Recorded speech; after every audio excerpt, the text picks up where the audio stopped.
দেখেন, উঠো, এদিকে আসো। দেখেন, দেশীয় প্রবাসী ভাই বোনেরা, এই এই ছেলেটাকে নিয়ে আসলে আমি একটা অনেক বড় বিপদে পড়ে গেছি। বড় বিপদ বলতে, এর বাড়ি এলো লামাতে। এর বাবা নাই, মা আছে। মায়ের একমাত্রই সন্তান সে।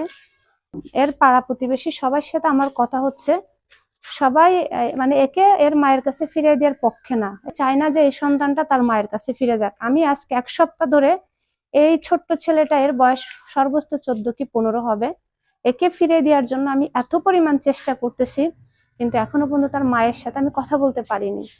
আমি তাকে গা গোসল দিয়াচ্ছি, আবার ময়লা হচ্ছে, একে পৌঁছাইতে দিচ্ছে না এর আপন রিলেটিভরা। এরা আমাদেরকে ঘুরাচ্ছে, এই তার মায়ের থেকে দূরে রাখতেছে, এই ব্যাপারগুলা। তো আপনাদের জানালাম কথাগুলা। আমি এখন ওকে আবার গোসল টোসল করাবো, পরিষ্কার করবো। আসো, গোসল করতে আসো, এখানে বসো, করো, আমাকে দাও সাবান, দাও, তুমি সাবান দাও, আমি পানি দিই।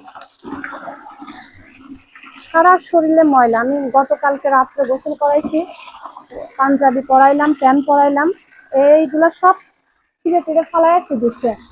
তো একজন এতিম ছেলে, একে ফিরিয়ে দিতে এর মায়েরকে আমাকে কেউ সাহায্য করতেছে না। মানে এর আপন খালাতো বোন, সে আরো হাস্যকর মনে করতেছে যে মানে কি এটা ফিরিয়ে নিবে না, এই সে। এ অপরাধ কি?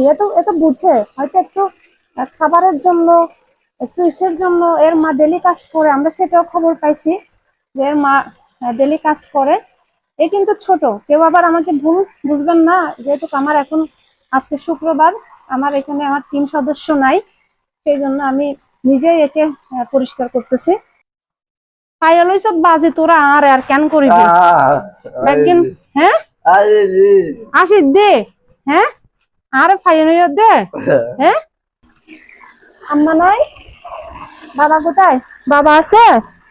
হ্যাঁ, উঠো উঠো, এটা পরে দেখবো, আগে জুতা পরো। তোমাকে আমি কাপড় এগুলো আবার ধুয়ে পরিষ্কার করবো। জুতা পরো, জুতা জুতা পরো। নয় দড়ি আছে না পূজার, এদিকে আসো, এদিকে আসো ভাইয়া, এদিকে আসো। না, ওগো দড়ি লাগে দাবা।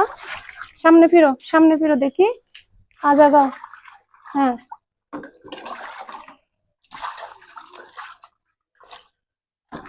এই হলো পরিষ্কার পরিচ্ছন্ন করার পরে আসল রূপ।